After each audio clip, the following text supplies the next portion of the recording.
Энэ Евразийн холбооны хэлцээр төр нэгдэх тухай асуудал нэлээд маргаантай байгаад байгаа. Тэгээ хүн намын зөвлөл дээр өчтөр бас танилцуулаад сонссон. Нэлээд сайн судалгааг нь үзсэн. Зөвхөн том зургаараа дэнслээд үзэх юм бол Монгол улс энэ хэлцээрт төр хугацаагаар нэгдэх нь зайлшгүй зүв байна. Монгол улс хоёрхан өршөлтөө. Урд өршөлтөөгөө гол харилцаагаа хийж байгаа эдийн засгийн.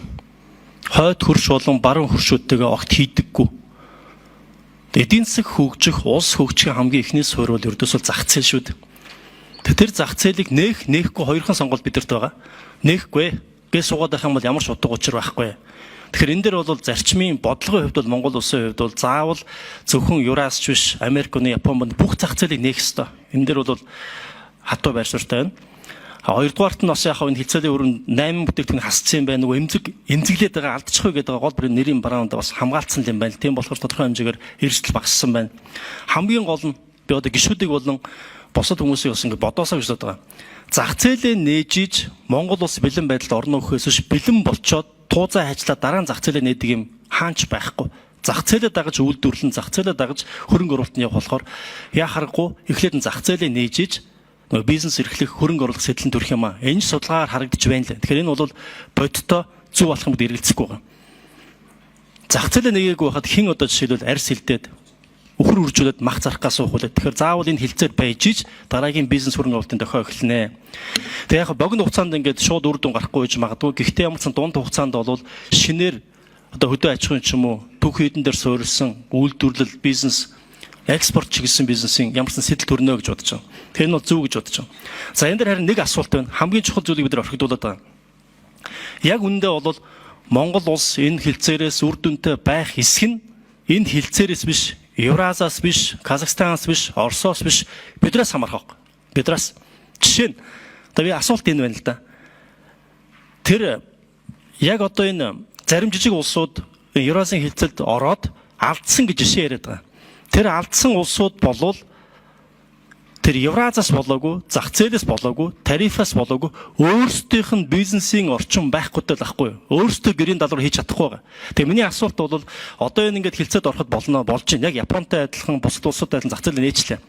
Монгол улс хилцээртэй холбоогүйгээр бизнесийн орчныг таатай болгох, татврыг багасгах, нөгөө бүртгэл тооцоо зөвшөөрлийг багасгах, ерөн зүгээр Улаанбаатарт ч өнөө Оросд ч өнөө, Казахстан ч өнөө, Японд ч өнөө тэр бүтээгдэхүүнийг үйлдвэрлэхэд зориулснаар бизнес орчин сайжруулахаар ямар алхам хийх юм бэ? Дөрөвтөө. Энээс хамааралгүйгээр ер нь суур байнга хийх гэдэг. Тэрэнд нэг хариулж өгөөч. За Гардмар сайд микрофоныг нээ. За гурван зүйл байгаа. Яг найдлаа гишүүний хэлж байгаа энэ бизнес эрхлэх бололцоог нь бий болгооч гэдэг зүйл дээр бид нар яг бизнесийн тулгамдж байгаа бэрхшээлүүдийг арилгах бүрэн хэмжээний төлөвлөгөө гаргаад ажиллаж байгаа. За энийг бол бид нар энэ жилдээ багтаагаад нэлээд олон ажлуудыг хийчнэ гэж бодож байгаа. Наад захын одоо компани бүртгүүлэх, компани татан буулгах, татварын татвар хураахтай холбоотой бодлого гэх мэтлэн. Ер нь бизнес эрхлэх орчноо сайжруулахгүйгээр Монголын одоо бизнес эрхлэх, үйлдвэрлэл эрхлэх, худалдаа эрхлэх энэ орчин бол сайжрахгүй юм байлээ. Энэ дээр бол санал нэг байна. Нэгдүгээрт, хоёрдугаарт бол экспортыг дэмжих энэ үйлдвэрлэл дээр гарцаагүй санхүүгийн дэмжлэг хэрэгтэй юм билээ. Тэгэхгүй бол одоо дангаараа мөнгөө гаргаад бараагаа аваачаад гадаад улсад байршуулад зарагдахын үлээгээ суудаг ийм эдийн засгийн чадвартай одоо үйлдвэрлэгч байхгүйтэй холбоотойгоор энэ зах зээл рүү манайхан гарч чадахгүй байгаа. Тэгэхээр бид нар бол хөгжлийн банкыг Exim банк болгоод яг тодорхой одоо онилсон экспортлагчдыг бол бид нар хөрөнгө оруулалтын хэлбэрээр дэмжиж явах ийм шаардлага үүсэж байгаа. Гуравдугаарт бол бэлтгэн нийлүүлэлтийн тогтолцоо маань алдагдсан нэг ийм зүйл байгаад байна. Хуучнаар бол уг нь чэнжүүд бол уг нь их сайн ажилласан. Сүүлийн үед буцаж тэрэн задраад малчин болгон нийлүүлэгч болох маягтай ийм зүйл рүү орсон байдаг. Тийм учраас бид нар энэ бэлтгэн нийлүүлэлтийн тогтолцоо дээр нь одоо тэр логистикуд байгуулагдаж тэрлүү хөрөнгө оруулалт хийж байгаа хүмүүстээ төр хувийн хвшлийн түншлэлийг хийх боломжийг гаргаж ирэх гэж байна. Тэн дээр одоо удахгүй төр хувийн хвшлийн түншлэлийн хууль орж ирнэ. Энэ дээр нэг төрлийн түншлэл бол нэмэгдэнэ. Тэр нь бол засгийн газар хөрөнгө оруулалт хийгээд хамтарч болдог. Менежментэнд нь оролцдоггүй, бодлогоор дэмжлэг үзүүлдэг. Ингэжээж нөгөө малчтаас авдаг түүхэн эд маань нөгөө ченж гэж яригдж байгаа энэ логистик дээрээ ирээд тэндээс хүртэх ашигын ноогдол ашиг нь буцаад малчид руугаа очдог. Магадгүй яг энийг цугларсан бүтээгдэхүүнийг дахиад үйлдвэрлэл рүү шилжихэд тэр түүхэн эдийн үйлдвэрлэл дээр нь дахиж хөрөнгө оруулаад тэндээс ирж байгаа ноогдол ашиг дахиад малчид руу очдог ийм яг анхан нөгөө шатны бэлтгэн нийлүүлэгчд рүүгээ бодиттой ашиг нь очиж ийж энэ бизнес өөрөө урт хугацаанд маш тогтвортойгоор уршгал юм байл л. Тэгэхгүй бол нэг зуднаар малаа алдаал хөдөөжихөн салбар 20% ундаг, дараа жилийн зуд гайгүй болохоор 10% өсдөг ч юм уу ийм савлгаатай байгаад ах юм бол манай бүтээгдэхүүн өрсөлдөж чадахгүй байна гэж. Тийм учраас найдлаа гишүүний хэлж байгаатай холбоотой яг ийм 3 бодиттой төслийг бол бид нар маш богино хугацаанд хэрэгжүүлнэ.